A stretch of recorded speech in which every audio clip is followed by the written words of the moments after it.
Hello everyone, welcome to my YouTube channel. आज हम लोग शिक्षण कौशल में ही अगला टॉपिक पढ़ेंगे जिसका नाम है शिक्षण सिद्धांत।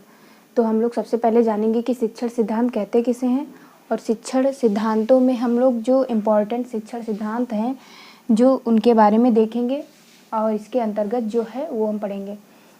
सबसे पहले हम लोग देखते हैं कि शिक्षण का सिद्धांत जो है मतलब शिक्षण के सिद्धांत किसे कहते हैं, इसका मतलब क्या होता है। तो अगर इसके मतलब की बात किया जाए तो शिक्षण के सिद्धांत हम उसे कहते हैं कि वह मानक या उद्देश्य जो टीचिंग करते समय बच्चों को ध्यान में रखे। मतलब शिक्षण के सिद्धांत वो कहलाते हैं कि जब आप टीचिंग करते हैं मतलब शिक्षण करते हैं, जब आप विद्यार्थियों या बालकों को पढ़ाते हैं उस समय मतलब क्या है कि वो मानक या उद्देश्य जो टीचिंग करते समय बच्चों को ध्यान में रखें। जब आप बच्चों को पढ़ाएं तो आप लोग जो बातें ध्यान रखनी चाहिए, जो आप बातें ध्यान रखते हैं उसे हम क्या कहते हैं, शिक्षण के सिद्धांत। और वो कुछ भी हो सकता है, चाहे जो भी विषय हो, कोई एक विषय के बारे में नहीं बात कर रहे हैं, कोई भी विषय हो। अब हम शिक्षण सिद्धांत के अंतर्गत जो पहला सिद्धांत है उसका नाम है प्रजातांत्रिक मूल्यों का सिद्धांत। पहला कौन सा सिद्धांत है? प्रजातांत्रिक मूल्यों का सिद्धांत। इसका मतलब ये होता है कि पक्षपात रहित शिक्षण। मतलब ये है कि जब आप क्लास में जाते हैं मतलब बच्चों को पढ़ाते हैं उस समय आपको किसी भी बच्चे के साथ जो है वो पक्षपात नहीं करना चाहिए। मतलब ये नहीं कि आप मान लीजिए ब्राह्मण हैं या फिर कोई भी जाति के हैं तो उस समय ये लेके नहीं चलना चाहिए कि ये हमारे कास्ट का बच्चा है, इसे ज़्यादा पढ़ाएं या कम पढ़ाएं। मतलब आपको जो है समानता बनाते हुए पढ़ाना है। मतलब आपको सभी बच्चों को एक जैसे देखना है। इसका मतलब ये हो गया कि प्रजातांत्रिक मूल्यों का सिद्धांत। मतलब ये हुआ कि पक्षपात रहित शिक्षण होना चाहिए। अब हम दूसरा बात करें तो दूसरा शिक्षण का सिद्धांत है उसका नाम है जीवन से जोड़ने का सिद्धांत। क्या है? जीवन से जोड़ने का सिद्धांत। इसका मतलब ये हुआ कि जो भी पढ़ाओ वो वास्तविक जीवन से जुड़ा हो। मतलब ऐसा कोई चीज़ ना पढ़ाओ कि जो मतलब किसी न किसी चीज़ से मतलब जुड़ा होना चाहिए। ऐसा ना हो कि वो मतलब क्या कह सकते हैं, निरर्थक हो। तो मैंने पहला बताया प्रजातांत्रिक मूल्यों का सिद्धांत जिसमें पक्षपात रहित शिक्षण। दूसरा मैंने बताया जीवन से जोड़ने का सिद्धांत। इसका मतलब हुआ जो भी पढ़ाओ वो वास्तविक जीवन से जुड़ा होना चाहिए। अब हम तीसरा सिद्धांत देखते हैं। शिक्षण का जो तीसरा सिद्धांत है उसका नाम है रुचि का सिद्धांत। क्या नाम है? रुचि का सिद्धांत। इसका मतलब क्या हुआ कि शिक्षण शिक्षार्थियों के रुचि के अनुसार हो। मतलब जो बच्चे हैं आप जो पढ़ा रहे हैं उसमें रुचि ले रहे हैं, सक्रिय हैं कि नहीं, जिज्ञासु प्रवृत्ति के बच्चे हैं कि नहीं, कि आप पढ़ाते जा रहे हैं और कोई मतलब ऐसा नहीं होना चाहिए। जो भी पढ़ाओ वो मतलब ये है कि शिक्षण शिक्षार्थियों की रुचि के अनुसार हो। मतलब बच्चों को भी रुचि होनी चाहिए उस जो आप पढ़ा रहे हैं। तो मैंने क्या बताया, रुचि का सिद्धांत। जो भी पढ़ाओ मतलब जो शिक्षण है शिक्षार्थियों के रुचि के अनुसार होनी चाहिए। अब हम तीसरा तो हो गया, पहला हो गया, दूसरा, तीसरा। अब हम चौथा देखते हैं। चौथा है पुनरावृत्ति का सिद्धांत। पुनरावृत्ति का सिद्धांत का मतलब होता है कि मतलब अभी बताते हैं कि इसका मतलब होता है विद्यार्थी जो है वो भूले ना, इसलिए समय समय पर दोहराना चाहिए। पुनरावृत्ति का मतलब ही होता है कि मतलब बार बार कोई भी चीज़ है बार बार करना।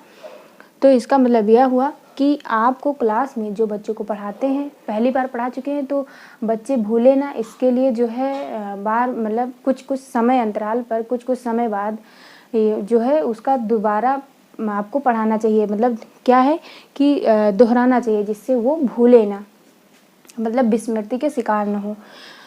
तो ये हो गया चौथा। अब हम पाँचवें नंबर की बात करते हैं। तो पांचवा जो शिक्षण सिद्धांत है उसका नाम है विभाजन का सिद्धांत। क्या नाम है? विभाजन का सिद्धांत। विभाजन मतलब बांटना, वितरित करना। मतलब देखिए इसका मतलब हुआ छोटे छोटे भागों में बांट कर पढ़ाना। कोई भी सब्जेक्ट है या टॉपिक है जो नहीं समझ में आ रहा है तो उसको क्या करिए, छोटे छोटे खंडों में विभक्त कर लीजिए, तब पढ़ाइए। जिससे जो होता है वो मतलब सरल हो जाता है जो पढ़ाएंगे आप। तो ये हो गया विभाजन का सिद्धांत। अब हम देखते हैं छठा जो है वो है व्यक्तिक विभिन्नता का सिद्धांत। क्या है? व्यक्तिक विभिन्नता का सिद्धांत। इसका मतलब ये है कि जैसा विद्यार्थी वैसा शिक्षण। मतलब कि अगर कोई बच्चा जो है मान लीजिए मूक बधिर है तो उसको उसके अनुरूप पढ़ाइए। मतलब कुल मिला के ये होना चाहिए, जैसा विद्यार्थी हो वैसा शिक्षण होना चाहिए। तो ये हो गया। अब हम 7वें नंबर का सिद्धांत देखते हैं। इसका मतलब होता है, जो शिक्षण का 7वें नंबर का सिद्धांत है वो है नियोजन का सिद्धांत। नियोजन का सिद्धांत का मतलब कि विषय वस्तु के लिए पूर्व योजना बनाना। मान लीजिए आप जो चीज़ें पढ़ाने जा रहे हैं उसको आप लोग पहले से उस विषय वस्तु के लिए जो है पूर्व योजना आप बना लीजिए कि हमें ये चीज़ पढ़ाना है, तो उसके पहले ही हमको पूर्व योजना बना लेनी चाहिए, जिससे जो अधिगम है या जो शिक्षण है वो अच्छा हो जाता है। तो ये हो गया। अब हम 8वें नंबर की बात करते हैं। तो 8वें नंबर का जो शिक्षण के सिद्धांत है वो है नैतिक मूल्यों का सिद्धांत। नैतिक मूल्य का सिद्धांत का मतलब क्या हुआ कि ईमानदारी, सत्य, अहिंसा जैसे गुण सिखाना।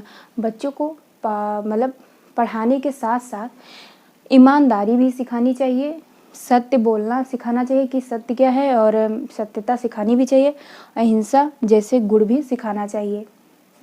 तो ये हो गया नैतिक मूल्यों का सिद्धांत। अब हम 9वें नंबर का जो है शिक्षण के सिद्धांत के 9वें नंबर का देखते हैं। तो वो है परीक्षण का सिद्धांत। क्या है परीक्षण का सिद्धांत? इसमें क्या होता है कि अधिगम की उपलब्धि जानने के लिए परीक्षण, मतलब आपने जो पढ़ाया है, जो भी पाठ पढ़ाया है उसका आप आपको मूल्यांकन एक प्रकार से करना चाहिए कि बच्चे को आखिर कितना आया, वो कितना पढ़ा। इसके लिए आपको क्या करना चाहिए, अधिगम की उपलब्धि जानने के लिए आपको जो है परीक्षण करना चाहिए। तो ये हो गया 9वें नंबर का। अब हम 10वें नंबर का शिक्षण का सिद्धांत की बात करें तो वो है पूर्व ज्ञान का सिद्धांत। क्या है पूर्व ज्ञान का सिद्धांत? इसका मतलब ये होता है कि विद्यार्थियों के पूर्व ज्ञान से जोड़कर शिक्षण करें। इसका मीन्स ये हुआ कि जब आप पढ़ाते हैं विद्यार्थियों को तो आप लोग विद्यार्थियों से पहले ही जान लीजिए कि बच्चे को कुछ आता है या नहीं।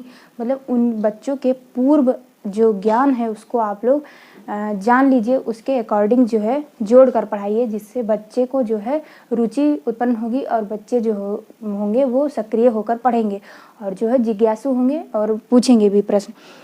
तो वही है कि जब टीचर्स पढ़ाएं तो विद्यार्थियों के पूर्व ज्ञान से जोड़ कर पढ़ाएं। तो ये हो गया पूर्व ज्ञान का सिद्धांत।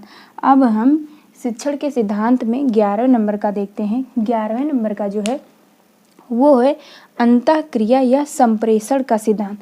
अंतःक्रिया या संप्रेषण मतलब कम्युनिकेशन। क्या हो जाएगा? संप्रेषण का मतलब होता है कम्युनिकेशन, मतलब जब दो लोगों के बीच में जो बातचीत होती है उसी को हम बोलते हैं कम्युनिकेशन, मतलब संप्रेषण। तो ये इसका मतलब हुआ कि शिक्षण के दौरान शिक्षक शिक्षार्थी दोनों में जो है अंतःक्रिया हो, मतलब दोनों मैंने बता ही दिया कि संप्रेषण मतलब कम्युनिकेशन, मतलब दोनों के बीच में जो है वो अंतःक्रिया होनी चाहिए। तो ये हो गया 11 नंबर का। अब हम बात करते हैं 12वें नंबर का।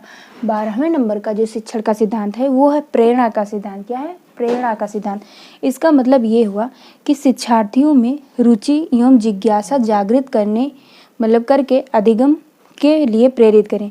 मतलब ये होता है अध्यापक जब विद्यार्थियों को पढ़ाए उस समय क्या करे कि उसमें विद्यार्थियों में रुचि उत्पन्न करे और जिज्ञासा जागृत करके अधिगम के लिए प्रेरित करें। मतलब बच्चों को ऐसे पढ़ाएं जैसे उनमें जो बच्चों में जिज्ञासा जागृत हो और जो है रुचि उत्पन्न हो, जिससे वो अधिगम के लिए प्रेरित होंगे। तो आज हमने क्या पढ़ाया? शिक्षण कौशल में शिक्षण के सिद्धांत। उसमें से मैंने 12 सिद्धांतों के बारे में बताया। कौन कौन सा?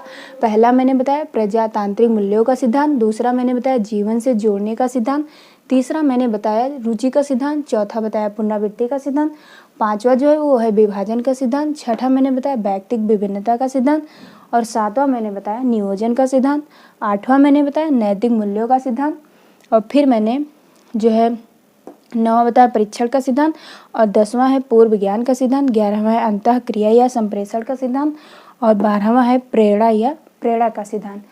तो ये हो गए हमारे शिक्षण कौशल में ही शिक्षण के सिद्धांत। तो आई होप कि आप लोग को समझ में आया होगा। तो आज के लिए इतना ही। धन्यवाद।